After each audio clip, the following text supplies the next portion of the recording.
6주 동안 7주네요. 우리 갈라디아서 1장부터 계속해서 말씀을 살펴보고 있습니다. 2차 전도 여행 때 바울이 갈라디아 지역에 있는 교회들을 개척을 하고 떠나서 얼마 되지 않아서 갈라디아 지역에 안 좋은 소식들이 들려왔던 거예요. 그것은 갈라디아 교회들이 바울이 전한 복음 외에 다른 복음을 받아들이고 뭔가 잘못돼 가고 있다라고 하는 소식을 들은 바울은 지금 갈라디아 지역에 있는 교회들에게 편지를 써서 바로잡으려고 하는 내용이 갈라디아서의 내용입니다. 그들이 첫 번째 바울이 변증했던 것은 자신의 사도권을 변증했던 것입니다. 당시에 거짓 교사들이 들어와서 바울의 사도됨을 인정하지 않았던 거예요. 그래서 바울은 자신이 그리스도의 사도임을 변증함과 동시에 그가 전했던 복음에 대하여 변증하고 있는 것입니다. 그래서 바울이 지금 갈라디아서를 통해서 계속 말씀했던 것은 뭐냐면 율법과 은혜라고 하는 것을 대조적으로 계속해서 말씀을 전했던 거예요. 우리가 구원받는 것은 뭔가를 내가 착한 일을 하는 율법, 행함으로 말미암아 구원을 받느냐, 아니면 전적인 하나님의 은혜로 구원을 받느냐 하는 문제를 갈라디아서를 통해서 계속적으로 말씀을 해왔던 거예요. 그것은 바울의 논지는 하나님의 은혜로 말미암아 우리가 구원함을 받은 것이다. 우리가 예수 그리스도를 믿음으로 말미암아 아브라함의 자손이 되고 하나님의 자녀가 되었다라고 하는 것을 이야기했던 것입니다. 그러므로 말미암아 오늘 하나님이 우리에게 자유를 주신 것이다, 그렇게 바울은 논증했던 것입니다. 그것이 지난주에 5장을 통해서 우리가 함께 나눈 은혜의 말씀인 것입니다. 하나님이 우리에게 자유를 주셨다는 거예요. 그런데 그 자유는 내가 내 마음대로 하는 것을 자유라고 하지 않고 이제 새로운 통치, 새로운 지배가 나에게 있다. 그래서 사람은 누군가의 지배를 받는데 그 지배 받는 자의 종이 된다라고 이야기를 했던 거예요. 우리가 율법 아래 있을 때는 죄의 종로로 하는 우리였는데 이제 우리는 생명의 성령의 법이, 순종의 종이 우리를 다스리는 하나님의 사람으로 변화되었다라고 하는 것을 이야기했던 것입니다. 그러면서 바울이 이야기했던 것은 지난주에 육체의 일과 성령의 일을 이야기했던 거예요. 육체를 따라가면 육체의 일을 이루게 된다는 거예요. 그러나 성령을 따라 살면 성령의 열매를 맺히게 된다라고 하는 것을 지난주에 이야기했던 것입니다. 여러분, 우리 한번 지난주에 말씀을 나눴습니다마는 17절 말씀을 한번 같이 다시 읽도록 하겠습니다. 17절 다 같이 시작. 육체의 소욕은 성령을 거스르고 성령은 육체를 거스르나니 이 둘이 서로 대적함으로 너희가 원하는 것을 하지 못하게 하려 함이니라. 지난주에 말씀을 드렸죠. 우리 안에는 두 가지의 소욕이 같이 있다는 거예요. 육체를 따라가고 싶은 육체의 소욕이 있는가 하면 성령을 따라가고 살고자 하는 성령의 소욕이 우리 안에 함께 공존하고 있다는 거예요. 그래서 내가 세상을 따라서 육체를 따라서 살려고 하면 내 안에 있는 성령의 소욕이 그것을 하지 못하도록 방해한다는 거예요. 반대로 내가 성령을 따라서 살려고 하면, 내가 주님의 뜻대로 살려고 하면 내 안에 있는 또 다른 법이, 육체의 소욕이 나를 그것을 하지 못하도록 방해한다는 거예요. 그래서 우리는 갈등 가운데 있을 수밖에 없고 우리 안에는 고민이 있을 수밖에 없다는 거예요. 육체를 따라 살 것인가, 성령을 따라 살 것인가. 이것 때문에 우리는 늘 고민하고 안타까워하고 있는 것이 오늘 우리의 삶의 모습인 것입니다.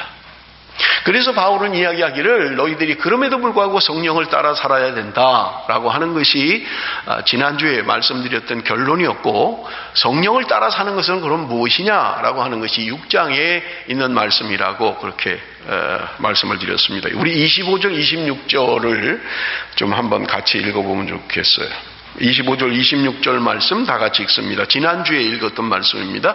다 같이 읽습니다. 시작. 만일 우리가 성령으로 살면 또한 성령으로 행할지니 헛된 영광을 구하여 서로 노엽게 하거나 서로 투기하지 말지니라.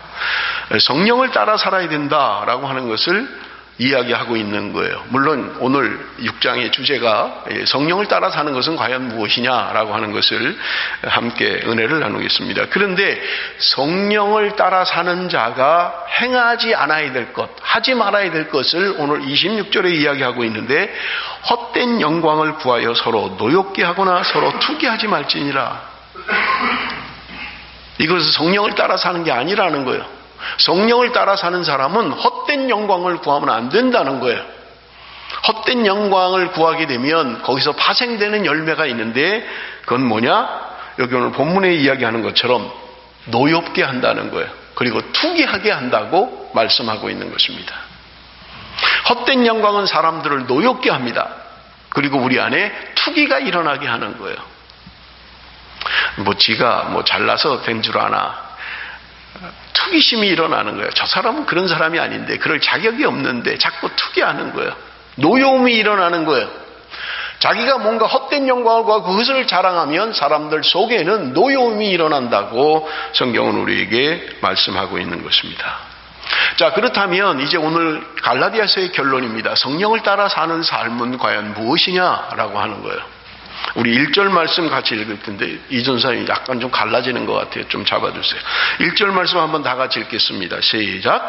형제들아, 사람이 만일 무슨 범죄한 일이 드러나거든 신령한 너희는 온유한 심령으로 그러한 자를 바로잡고 너 자신을 살펴보아 너도 시험을 받을까 두려워하라. 지난주에 우리가 함께 살폈죠. 육체의 일을 행하는 자, 이런 일을 행하는 자는 하나님의 나라를 유업으로 받지 못한다. 하나님의 나라에 들어가지 못한다. 구원받지 못한다라고 이야기했던 거예요. 그런데 여기서 말하는 이러한 일들이라고 하는 것은 습관적이고 반복적으로 계획적으로 하는 범죄들을 이야기한다고 말씀을 드렸어요. 우리가 무심코 일어나는 것, 내가 그렇게 원치 않음에도 불구하고 우리가 때로 죄에 노출될 수가 있다는 거예요. 우리의 연약함으로 말미암아 죄 지을 수 있다는 거예요. 지금 오늘 본문 1절은 그것을 이야기하는 거예요. 고의적이고 계획적이고 습관적이고 그런 죄를 짓는 것이 아니라 내가 주님의 뜻을 따라 살려고 함에도 불구하고 나도 모르게 짓는 죄들, 어쩔 수 없게 실수해서 범죄하는 것을 이야기하고 있는 것입니다. 그래서 형제들아, 사람이 만일 무슨 범죄한 일이 드러나거든 신령한 너희는 온유한 심령으로, 신령한 너희는 그러고 있어요. 지금 갈라디아 교회를 향하여 바울이 이야기하면서 이 어리석은 갈라디아 사람들아 그렇게 외쳤는데, 지금 바울은 결론적으로 이야기합니다. 신령한 너희는 그렇게 이야기하는 거예요. 그들이 무슨 특별한 어떤 영적인 능력을 가지고 있고 그래서 신령하다고 이야기하는 게 아니라 예수 그리스도를 믿고 하나님의 자녀가 된 사람들을 향하여 신령하다 그렇게 이야기하고 있는 것을 우리는 볼 수 있습니다. 너희는 온유한 심령으로 그러한 자들을 바로잡으라는 거예요. 그런데 바로잡는 것, 죄를 짓고 범죄하고 실수로 잘못한 사람을 바로잡아야 된다는 거예요. 그런데 전제 조건이 있습니다. 그게 뭐예요? 온유한 심령으로. 온유한 심령으로 하라는 거예요. 여러분, 온유라고 하는 단어를 생각하면 뭐가 떠오릅니까? 온유. 아, 저 사람은 참 온유해. 라고 할 때 어떤 생각들이 떠올라요? 조금 나약함 같은 게 있지 않을까요? 뭔가 좀 바르게 얘기해야 되는데 마음이 아파서 얘기를 못하는 거예요. 그 사람이 상처받을까 봐 얘기를 못하는 거예요. 그런 사람을 우리는 온유하다 이렇게 잘 얘기합니다. 그런데 원어의 의미는 전혀 달라요. 그런 의미가 아니에요. 여러분, 여기 온유하다는 원어의 의미는 어떤 의미냐 하면 그 야생마, 여러분 들판에서 그냥 아무 조건 없이 막 뛰어다니는 그런 야생마, 그걸 연상하시면 돼요. 전혀 통제되지 않고 전혀 절제되지 않고 자기 하고 싶은 대로 막 뛰어노는 야생마, 이런 야생마를 길들이기가 쉽지 않죠. 그런데 그런 야생마를 길들여서 훈련시켜서 사람이 탈 수 있고 사람이 원하는 짐을 나르고 이동수단으로 사용하고 사람이 쓸 수 있는 도구로 만드는 것, 원래 모습은 절제되지 않아요. 통제되지 않아요. 자기 멋대로 해요. 그렇게 강하고 힘센 짐승인데 훈련과 연단을 통해서 절제되고 통제되고 사람이 할 수 있는, 사람이 탈 수 있는, 그래서 가 그러면 가고 서 그러면 서고, 여러분 훈련된 그런 짐승을 생각하시면 될 겁니다. 이런 말이 바로 온유하다라는 단어의 의미입니다. 굉장히 강해요. 본질은 통제되지 않아요. 너무 힘이 좋아요. 그래서 함부로 할 수 없어요. 사람들이 막 다쳐요.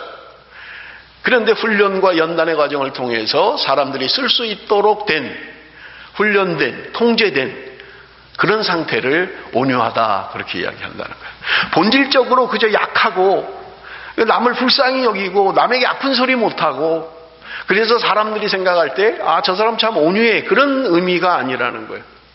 그 사람의 본질은 강하고 세고 그냥 막 야생마 같은데 그것이 훈련되어지고 통제되어져서 뭔가에 쓰임받을 수 있는 상태, 그게 바로 온유하다. 그러므로 여러분, 뭔가 죄를 짓고 잘못된 사람을 바로잡아야 되는데 그 전제 조건이 뭐냐면 먼저 너희가 온유한 심령이 돼야 된다. 내가 통제되고 훈련되어서 그래서 절제된 그 어떤 상태로 해야 된다는 거예요. 여러분, 바로잡는다라고 하는 것은 잘못된 것을 고치는 거죠. 그런데 이 바로잡는다라는 단어는 의학용어로 많이 사용되었어요. 의학용어로. 그래서 특별히 정형외과에서 많이 사용하는 그런 용어입니다. 무슨 말이냐면 사람이 길을 가다가 넘어져서 손을 다쳤어요. 부러졌어요. 발이 부러졌어요. 이 바로잡는다는 말은 그저 잘라버리고 없애버린다는 말이 아니라 부러진 것을 원상태로 고쳐놓는다는 거예요. 그래서 여러분 신약 성경에 보면 그물을 깁는다라고 하는 이 깁는다라는 단어가 똑같은 단어입니다. 고기를 잡고 고기를 잡는 과정에서 그물이 찢어져요. 그럼 다음에 쓸 때는 고기가 빠져나가잖아요. 그러니까 고기를 잡고 나면 그물을 깁는 거예요. 빠져나가지 못하도록. 그리고 차곡차곡 해서 다음에 사용할 수 있도록. 이게 바로 바로잡는 거라는 거예요. 뭔가 부러져서 지금 불편한데 그것을 원래 상태로 돌이키는 거. 내가 죄를 지어서 하나님을 떠났고 하나님과 멀어진 그 사람을 온유한 심령으로 바로잡는다는 말은 돌이켜서 원래대로 살 수 있도록 하나님 앞에 온전히 살 수 있도록 하는 것을 의미한다라고 하는 것입니다. 그러므로 바울이 지금 성령으로 사는 삶의 모습이 어떤 삶이냐? 그것은 바로 온유한 심령으로 해야 된다는 거예요. 여러분, 온유라고 하는 것은 성령의 열매 가운데 하나로 되어 있습니다. 그런데 여러분, 어떤 사람들은 온유한 것은 해요. 그런데 바로잡는 걸 잘 못하는 거예요. 또 어떤 사람은 반대로 바로잡는 건 잘해요. 야단을 치고 정죄하고 고쳐냅니다 하는데 온유함이 없는 거예요. 오늘 우리에게 바울이 이야기하는 성령을 따라 사는 삶의 모습은 어떤 거냐? 온유한 심령으로 그들을 원상태로 돌려놓을 수 있도록 원래대로 돌아오도록 하는 것, 그것이 바로 성령의 사람이다. 그렇게 이야기합니다. 그래서 여러분 1절 마지막에 뭐라고 이야기합니까? 그러한 자를 바로잡고 너 자신을 살펴보아 너도 시험을 받을까 두려워하라.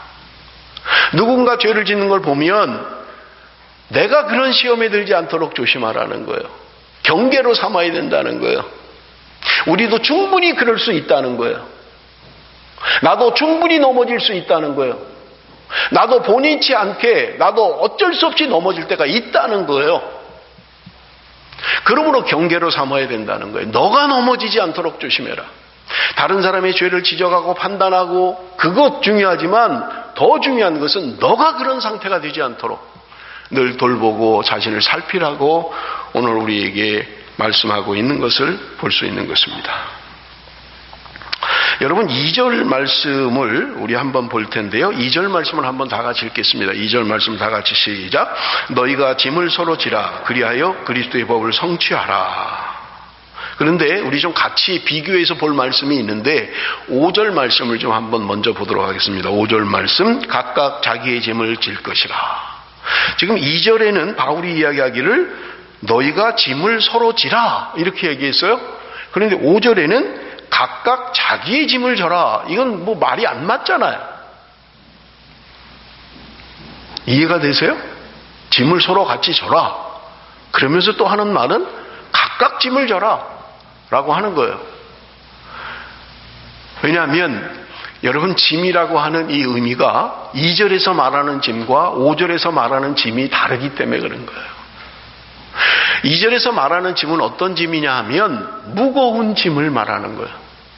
내가 해결할 수 없는, 나 혼자 풀어갈 수 없는 무거운 짐을 지고 있다는 거예요. 그것을 서로 짐을 지고 나누라고 이야기하는 거예요. 그리스도인의 덕목을 이야기하는 거고요. 성령의 사람을 이야기하는 거예요.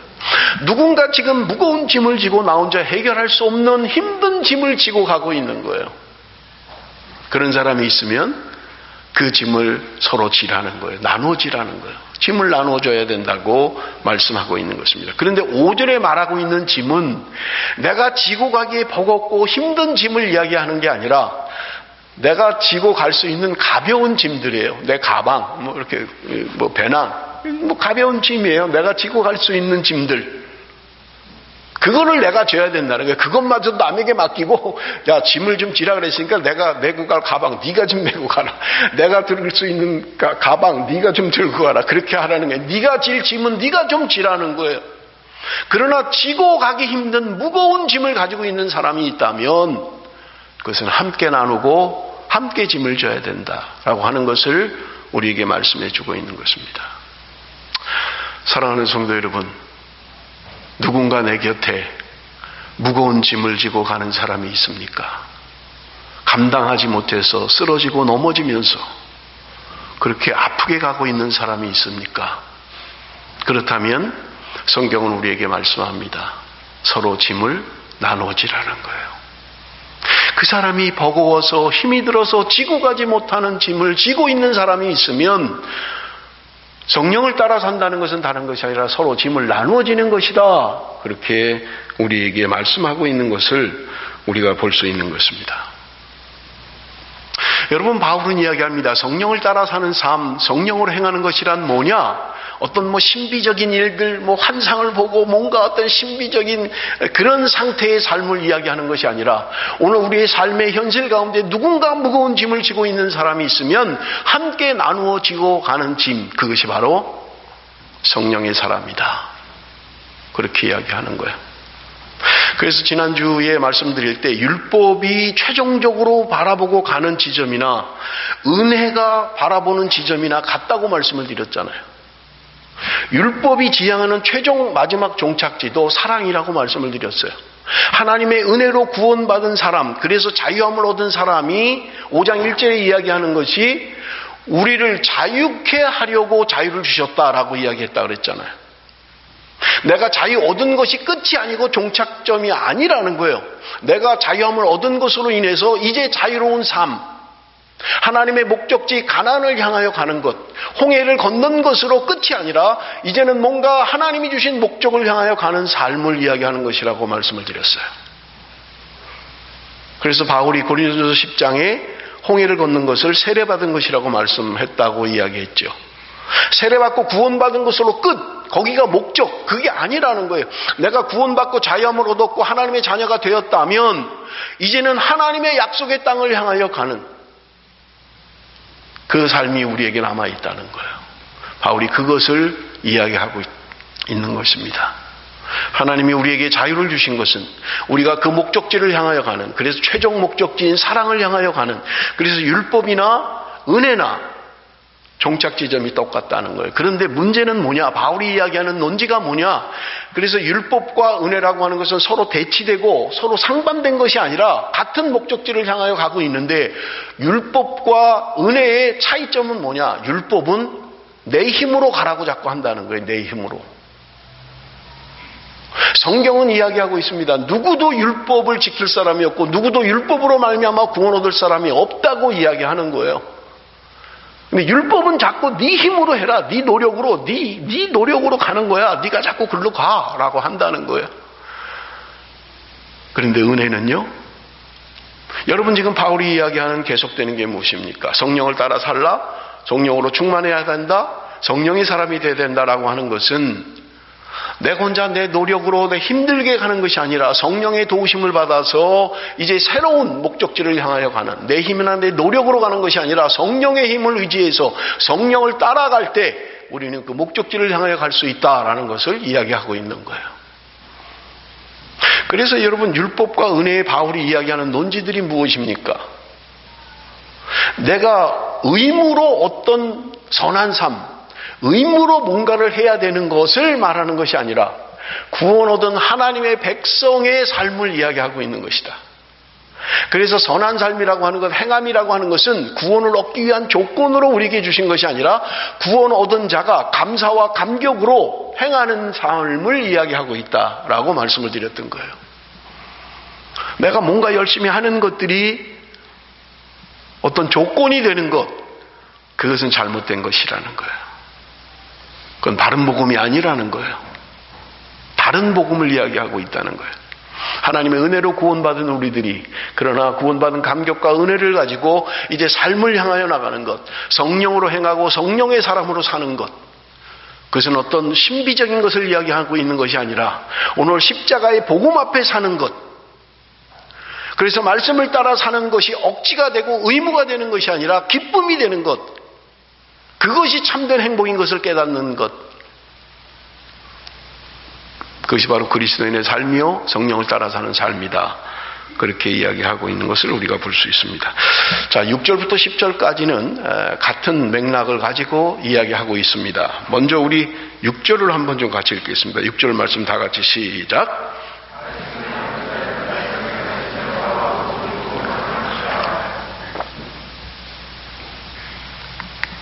가르침을 받는 자는 말씀을 가르치는 자와 모든 것을 함께하라.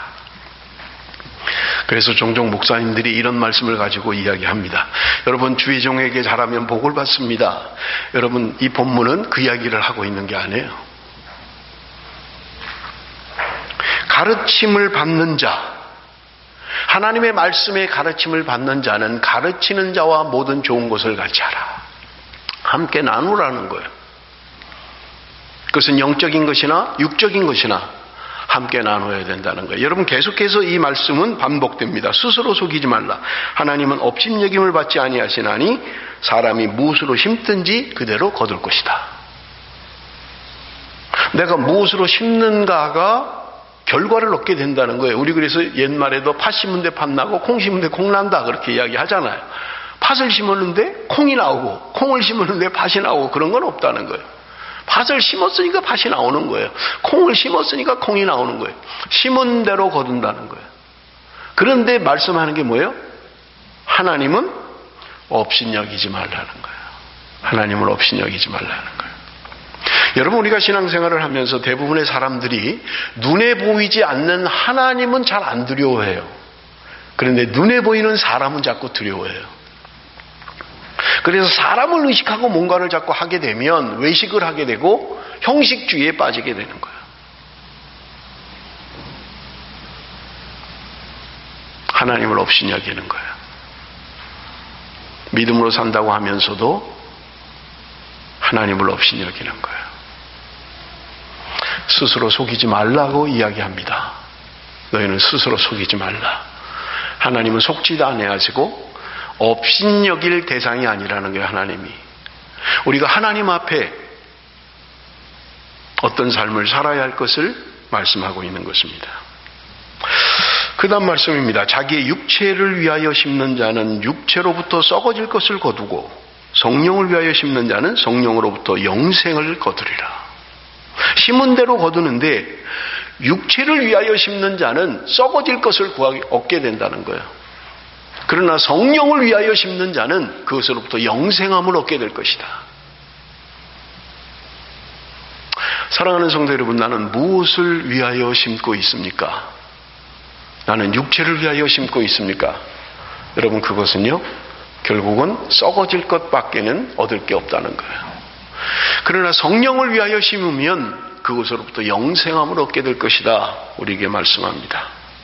우리가 선을 행하되 낙심하지 말지니 포기하지 아니하면 때가 이름에 거두리라.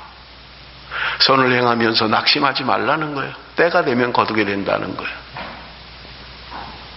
우리가 종종 선을 행하다가 포기할 때가 참 많죠. 그런데 포기하지 말라는 거예요. 그러면 언젠가 때가 되면 거두게 될 것이다 말씀하고 있는 것입니다. 그러므로 우리는 기회 있는 대로 모든 이에게 착한 일을 하되 더욱 믿음의 가정들에게 할지니라. 모든 사람들에게 착한 일을 하라는 거예요. 그런데 더더욱 해야 될 것이 있는데 믿음의 가정들, 너희들 공동체 안에 믿음의 사람들에게 더욱더 해야 된다고 우리에게 말씀하고 있는 것입니다. 기회가 되는 대로 그렇게 섬겨야 된다고 말씀하고 있는 것입니다. 모든 사람에게 해야 되지만 더욱더 해야 될 것은 믿음의 가정들, 오늘 우리 안에 믿음의 공동체 안에 지체된 서로를 섬겨야 된다고 우리에게 말씀하고 있는 것을 볼 수 있습니다. 여러분, 우리 11절부터는 바울이 지금 또 다른 성령의 사람, 성령을 따라 사는 것, 성령으로 행하는 것이 무엇인가를 이야기합니다. 14절을 우리 한번 같이 읽어보겠습니다. 14절 다 같이 시작. 그러나 내게는 우리 주 예수 그리스도의 십자가 외에 결코 자랑할 것이 없으니 그리스도로 말미암아 세상이 나를 대하여 십자가에 못 박히고 내가 또한 세상을 대하여 그러하니라. 지금 자랑에 대한 것을 이야기하고 있어요. 13절에 보면 유대인들이 자랑하는 것은 육체를 자랑하는 것이다 라고 바울은 지적을 합니다. 그들은 할례 받은 것을 자랑했습니다. 우리는 유대인이야. 우리는 전통적으로 수천 년 동안 우리는 할례를 행함으로 말미암아 하나님의 자녀된 증거를 가지고 있어 라고 그들은 주장했던 것입니다. 육체를 자랑했던 거예요. 그런데 바울은 이야기하는 거예요. 육체를 자랑하지 말라는 거예요. 오늘 우리가 자랑해야 할 것은 예수 그리스도 십자가밖에는 없다라고 하는 것을 우리에게 말씀하고 있는 것입니다. 많은 것이 자랑할 게 있는데, 여러 가지 자랑할 게 있는데 그 중에 십자가를 자랑해라, 그것을 말하는 게 아니에요. 내가 은혜를 받고 보니까 내가 자랑할 것은 십자가밖에 없더라는 거예요. 다른 것을 자랑할 게 없다는 거예요. 오직 그리스도의 십자가만을 자랑하게 되는, 그것이 나의 삶의 본질이고 그것이 나이고, 다른 많은 것 가진 것 가운데 자랑하는 것이 아니라 십자가만을 자랑하는 하나님의 사람. 그래서 15절에 뭐라고 이야기합니까? 할례나 무할례가 아무것도 아니로되 오직 새로 지으심을 받는 것만이 중요하니라. 할례를 받았느냐 안 받았느냐 그거 중요하지 않다는 거예요. 오늘 우리에게 중요한 것은 우리가 새로 지음받은 것이 중요하다는 거예요. 예수 그리스도로 말미암아 은혜로 구원받은 하나님의 백성들의 삶이 중요하다는 거예요. 내가 뭐를 했느냐 못했느냐, 어떤 자격이 있느냐 없느냐, 어떤 직분을 가졌느냐 안 가졌느냐, 그게 중요하지 않다는 거예요. 오늘 내 안에 새로 지음받은 그런 은혜와 감격이 있느냐 하는 거예요. 17절 말씀 우리 한번 좀 같이 읽겠습니다. 17절 말씀 다 같이 시작. 이후로는 누구든지 나를 괴롭게 하지 말라. 내가 내 몸에 예수의 흔적을 지니고 있노라. 지금 바울은 마지막 갈라디아를 결말지으면서 그런 이야기합니다. 나를 괴롭게 하지 말라. 무슨 말이에요? 말씀드린 것처럼 바울의 사도권으로 인해서 사람들이 인정하지 않고 거짓 교사들이 그렇게 바울에 대한 비난을 했던 거예요.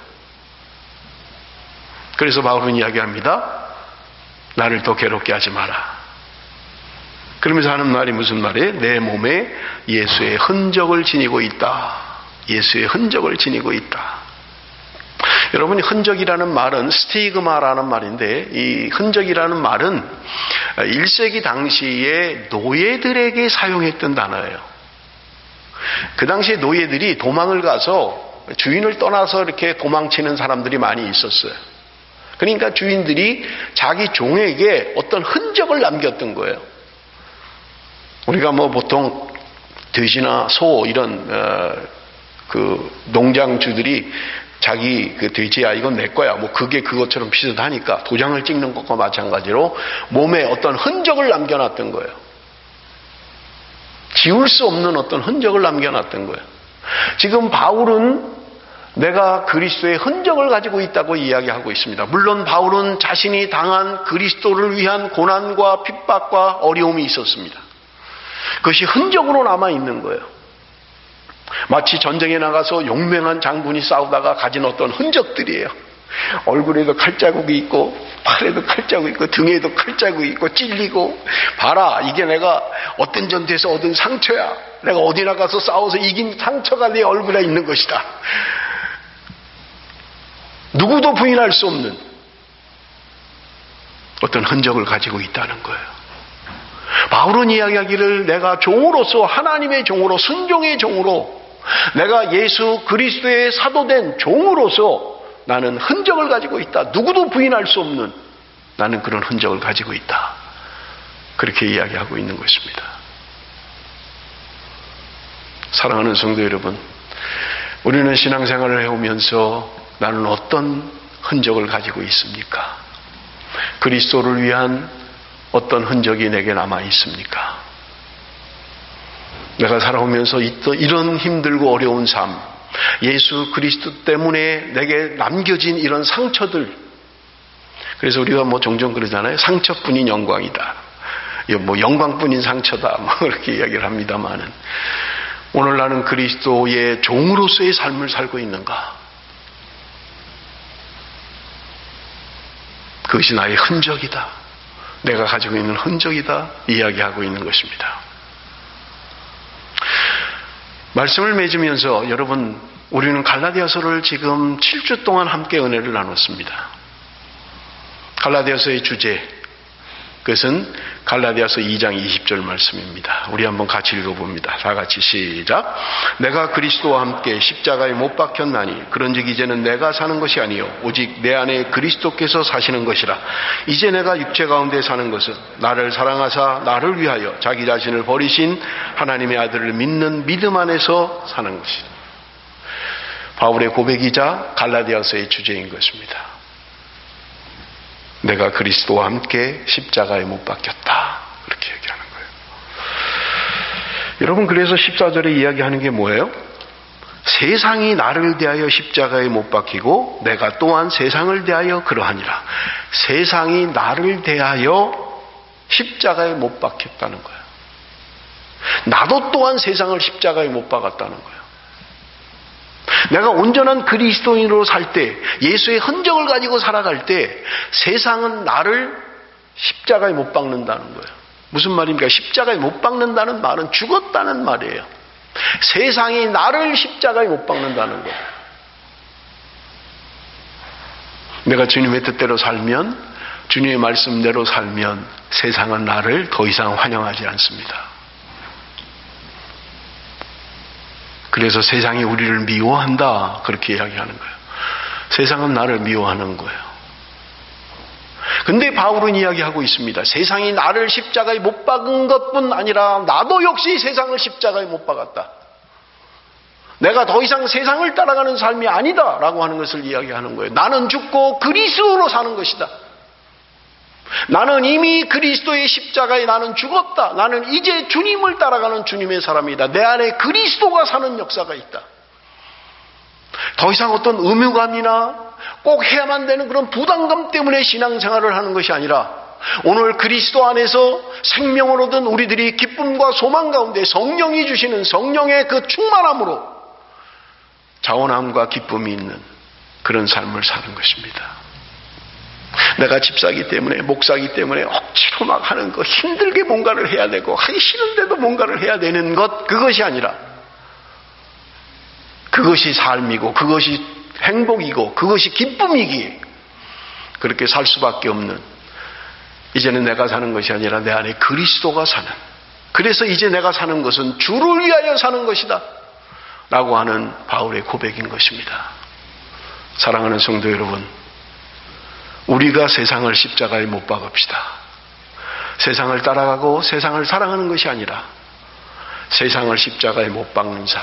우리 오늘 전원세 집사님이 기도하신 것처럼 여러분, 세상에 취해서 세상의 기쁨을 추구하는 삶이 아니라 이제는 내가 세상의 못을 받고 그리스도 안에서 기쁨을 누리는. 그래서 종종 세상 사람들이 그래요. 무슨 재미야? 교회 다니는 사람 무슨 재미로 살아? 라고 얘기합니다. 그럴 때 분명하게 이야기해 주십시오. 아니야, 세상이 줄 수 없는 기쁨, 세상 가운데에서 얻을 수 없는 그 기쁨이 우리 안에 있다. 그리고 우리는 그런 삶을 살아야만 합니다. 세상 사람들이 기뻐하는 거 똑같은 것 같고 세상 사람들이 좋아하는 거 똑같이 좋아하는 것 같은 그런 삶이 아니라 세상 사람들은 도저히 따라올 수 없고 세상 사람들은 도저히 소유할 수 없는 주님이 주시는 기쁨과 하나님이 주시는 생명, 그 복음, 그 진리 안에서 자유함을 누리는, 그래서 세상이 줄 수 없는 기쁨이 있다는 것을 우리는 세상에 보여줘야만 합니다. 그럴 때 많은 사람들은 우리의 삶을 통해서 은혜를 받고 하나님을 경외하게 될 것입니다. 사랑하는 성도 여러분, 우리가 걷는 걸음은 의무와 죄책감에 부담감에 힘들게 걸어가는 그런 신앙생활이 아니라 기쁨과 자유함으로 누리는 그런 삶인 것입니다. 그 삶, 주님이 주시는 그 자유함에 이르는 그 순간까지 우리 함께 손에 손을 잡고 그 길을 함께 가는 자유에 이르는 그 한 길, 주님이 축복의 길로 가는 저와 여러분이 되시기를 바랍니다.